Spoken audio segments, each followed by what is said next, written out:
A great win last night over Newman, 12-7. Their head coach, Wayne Stein, joins us now here on the GMFS Mortgage Hotline. Coach Stein, thanks so much for joining us. Congratulations on that win. Thank you, fellas, and thanks for having me.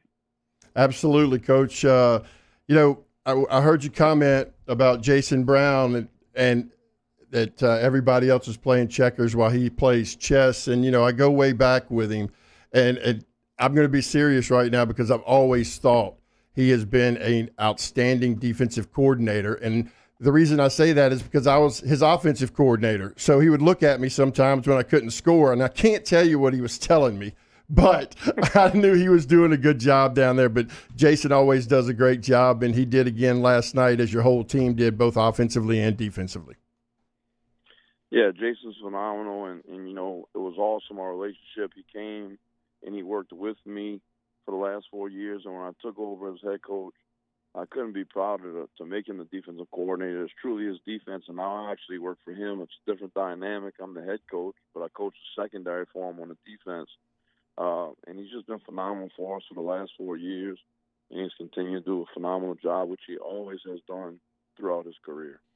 Todd, I had a smart offensive coordinator tell me one time that you can't play chess if you're an offensive coordinator because the defense always has the last move. So you need to play checkers, believe in what you call sometimes, and go play it.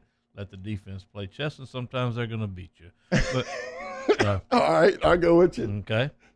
Smart man told me that. Hey, Coach, in the last couple of years, you've had some success slowing down Arch. 14, you lose last year 14-7. You hold them to 7 this year.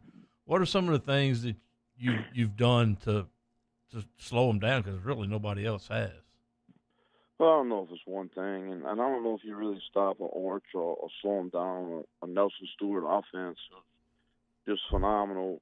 I think you just try to hope that you can make them impatient and take away the first read and make them, play a little bit left-handed and make them see things that really aren't there at times. And I thought we've done that.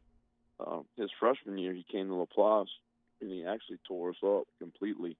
And he's a phenomenal talent. He's a phenomenal young man.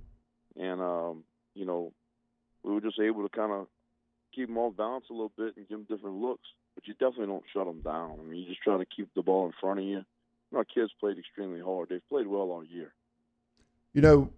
Speaking of not shutting down, your quarterback there in your last drive, and I was talking to Jason earlier, and, it was like, I said, man, he really came through. He said, yeah, in the last 4 plays. And I said, well, who cares about the other 50? Because those last 4, he was spectacular, and he showed just like he was a winner. He wasn't just not going to be denied on that last run. But again, I don't want to lay it on one person. It's a whole team effort. But he really made a good run, led his team down. Was it an 80-yard drive, I believe, Coach? It was an 80-yard drive. It's your old 2-minute drill, no timeouts. And, I was on him pretty good. I didn't think he was playing very well, but he's a winner. He's a two-sport athlete. He's the 5th All-Vermont to play for St. Charles Catholic, so he's been there before. He's got the bloodline. It matters to him. He knows what that rivalry's all about. And you could almost see a switch turn whenever he made that one big play. And the last run is phenomenal. It's going to go down as one of the biggest runs in St. Charles Catholic history. The 2 spin moves he makes are unbelievable. But he knows he didn't play as good as he can play with the last 4 plays. He sure got it done. And our kids have been resilient. They've been going through so much stuff. And the way they play on Friday, Thursday, or Saturday night, whatever one it is, it's the same way our community's been reacting to Hurricane Ida, and I couldn't be prouder to be their coach and watch what they do. You mentioned he's the 5th one to play, and it's kind of a tradition down there, Todd, to play. And when you think about it, and you can correct me if I'm wrong, Coach, I don't think St. Charles has had a player ever sign in a Power 5 conference. Not Power 5, but we have not had an SEC offer that I know of. And I've been around St. Charles Catholic for a long time. I played there from 95 to 99. I went on to University of Louisiana, and then I came back since 2004.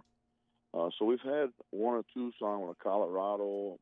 It's from Pac-12, but we have not had an SEC offer that I know And that's okay. You know, we got real good football players. I'm not crying about what we have. Our Absolutely. kids, they'll go to work for you, and they let you push them. And it's a very rewarding place to coach. Our kids allow us to push them. They play hard. They play for one another. And some of them realize that when this is over, this is probably the last time they'll put the pads on. We do have guys that go on and have successful college careers. But for the most part, our guys, when the high school career is over, it's over.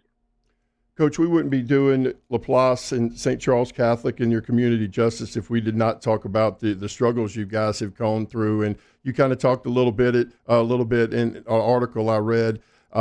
It makes these type of wins a lot more special considering the adversity y'all fought when Ida came through New Orleans, Laplace area. Yeah, I mean, it really is an unbelievable story. I mean, we were really, really hit hard. I mean, 80% of probably the homes in Laplace have flood damage. I'd say 75 of my 100 players are not in the home. Their normal home. They're living somewhere else. And we had such wind damage. We have so many homes that are total gut. They got flood water from the bottom, and they got rainwater from the top. And, you know, we're really, as a leader, I didn't know when should I start practice, but Jason and Coach John Talley, who live, you know, in Prairieville and Baton Rouge, they would come down every day, whose house we got in today. And no matter what house we went to, the question was always the same: when's football going to start? So after so many days, we finally say, hey, let's see if we can get this thing going with the blessing of our principal. The first day we had 80 of 102 players. The next day we had 90 of 102.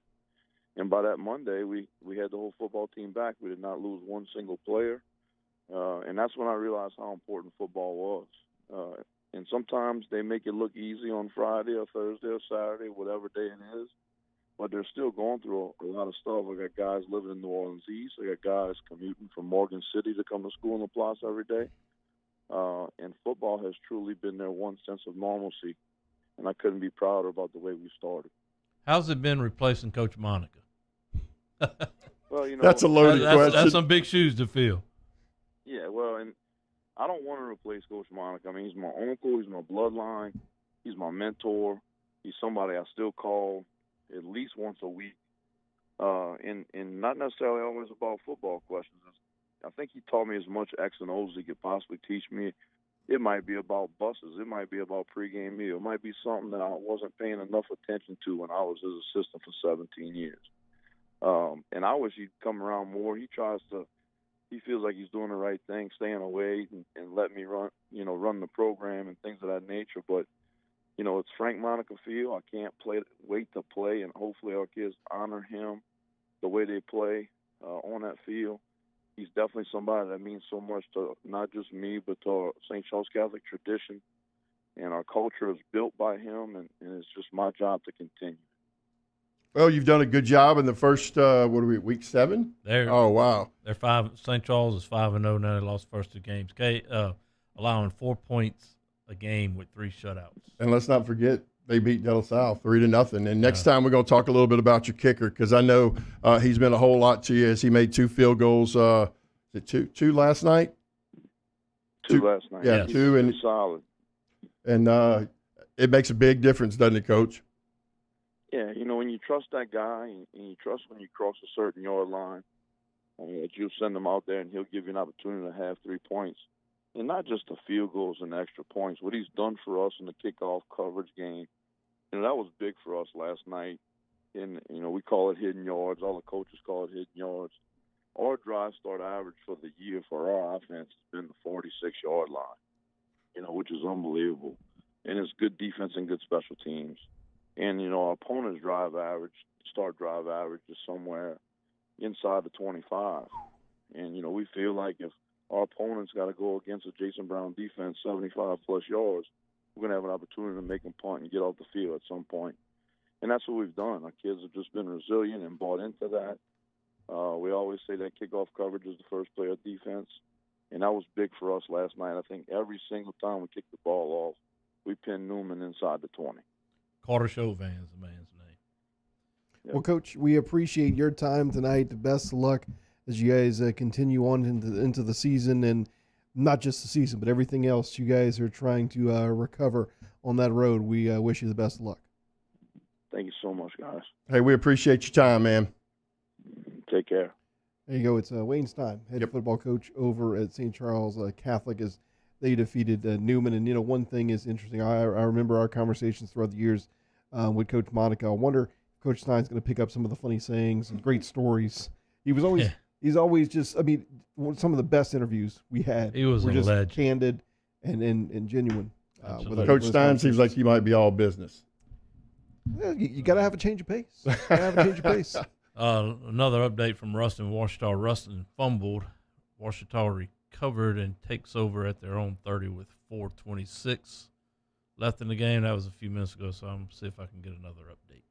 All right, coming up, a full scoreboard from the capital city, New Orleans, North and Central Louisiana, as well as out in Acadiana and the North Shore. But as we go to break,